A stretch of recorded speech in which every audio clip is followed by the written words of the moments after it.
Sam, good to see you. Thanks for coming back on. I want to start this conversation off. I was telling you how in Phoenix, where I live, they just cleared out. Well, they haven't started building it yet, but I think it's approved. 76 acres for Axon, which people that don't know, Axon is formerly of Taser, body cams, big company, and they're going to clear out this land and they're going to build a new corporate office with hotel and apartments and whatever else they're going to put on this, a restaurant.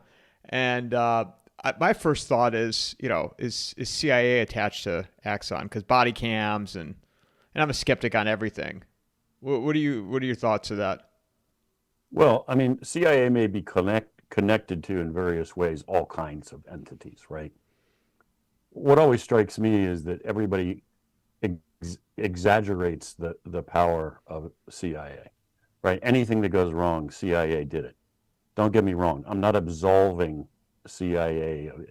It's not like I'm not saying that they have not done things that they should not have done. That's not where I'm going. In the scheme of things, CIA is kind of it's it's a relatively small entity. It's a very small organization by DC standards, and relatively speaking, its budget is minuscule.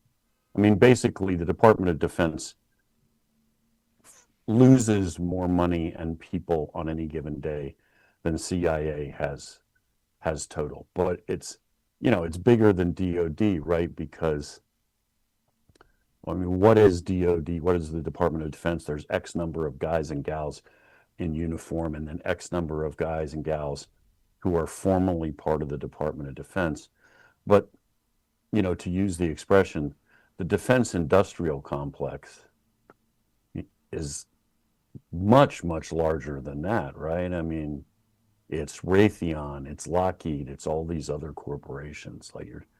These people that have more money than God and incredible amounts of influence and control and access. And it's not just the defense thing, right? I mean, look at what's going on with RFK Jr. now and his efforts to get control over big pharma, right? Not, I mean, you're talking about companies where the profits that they've made off of vaccines are literally like $1 trillion, and there will be trillions more into the future, who donate vast amounts of money to members of Congress, basically finance their campaigns, which means they own Congress, right? So that to me is that to me is the real horror story, which is you have a government that is really increasingly controlled by vast, unbelievably powerful and wealthy corporate interests. So you're voting for your congressman, but your congressman is very unlikely to do anything that threatens the bottom line of any of the people that are profiting, whether they're making drugs or making airplanes or making rockets or whatever the heck they're doing. Right? He's going to do what they tell him to do, not what you tell him to do. What do you say when you hear? I'm sure you've heard CIA and MI6 and City of London, and I'm curious what you think of all that. What are we talking about with MI6 and the City of Like a London? CIA, it's the CIA and MI6. Have they worked together in the history and to tie back to the City of London, or because I hear all these things, and I'm just curious what your thoughts are on it. Yeah, well, one of the things that strikes me about the way social media works, like it's really cool now that we have the plethora of platforms that we have, and I mean that I'm not being tongue in cheek or sarcastic. That's a really good thing but unfortunately, along with the folks like you that are serious about asking questions and figuring out what's going on, we got a lot of people that just say crap and they don't actually tell you where the hell they got it from or what the basis is of their statements.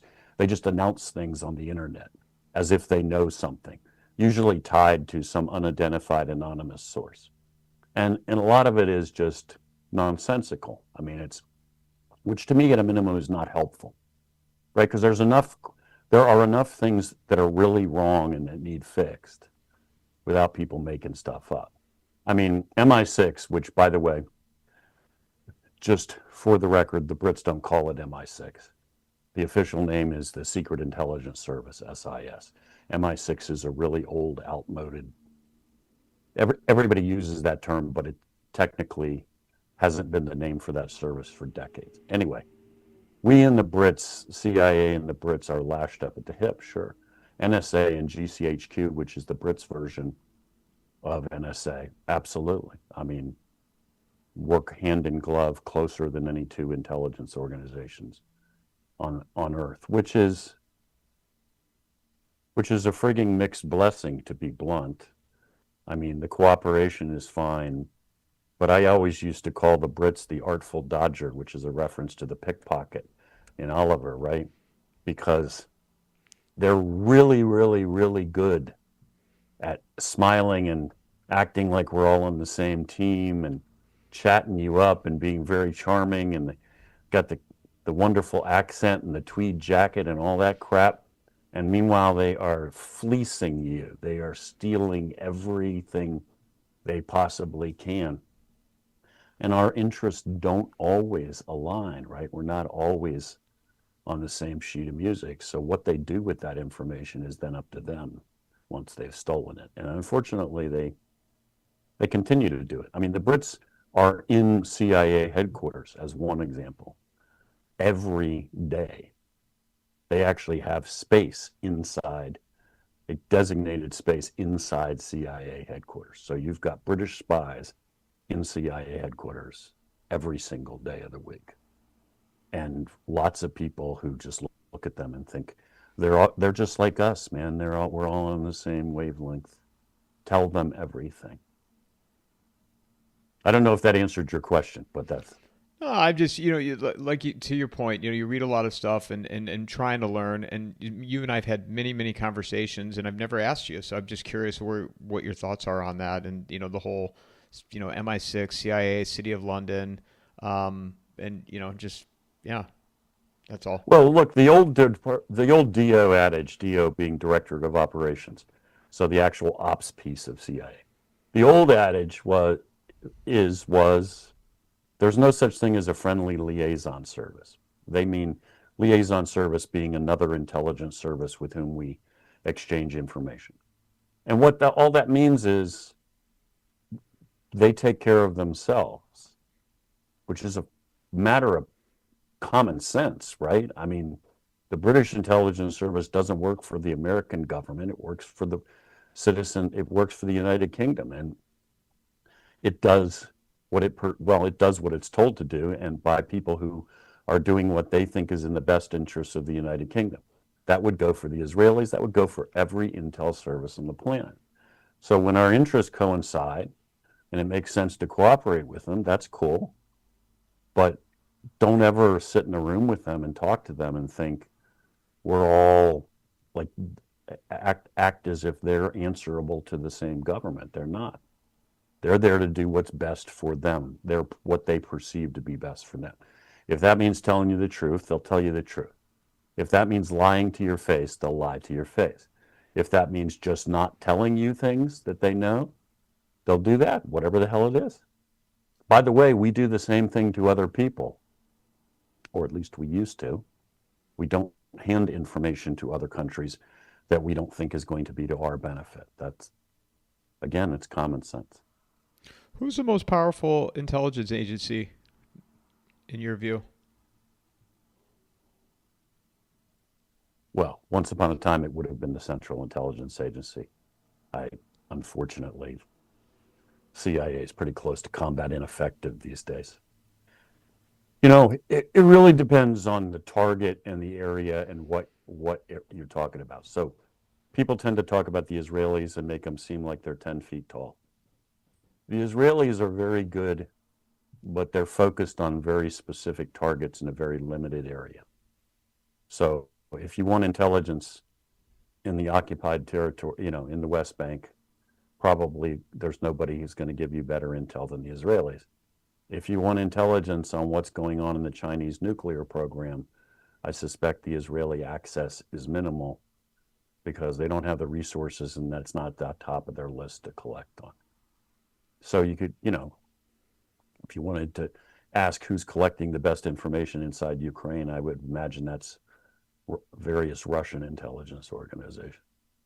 CIA is one of there are only a few organizations in the world that actually try to collect worldwide, that really try to run operations worldwide. So the CIA is one. The Russians once upon a time, the Chinese probably. I mean, literally, you might say the U.S., China, Russia. The Brits tend to be a very small service. They had to sometimes have some very, very, very good sources, but they got a handful of guys in the field, nowhere close to what we have. So, I mean, it should be the Central Intelligence Agency. It hadn't lost a step. Can they get it back, in your view? Yeah, yeah, 100%. Look, I look at CIA like if you were looking at some military unit and it's failed, the last time they went to the field, it was a disaster. They failed every inspection. They can't perform. What would you do? You would relieve the commanding officer and probably some other key people. You'd send in a new team and they would basically crack the whip, get everybody back to basics, reinstill discipline. Let's get this place in order, get back to basics, stop fooling around. Would you turn it around? Yeah, it happens all the time. I mean, but, is there any sign that that's happening so far? No. I mean, nothing has changed at CIA since John Radcliffe sat down there.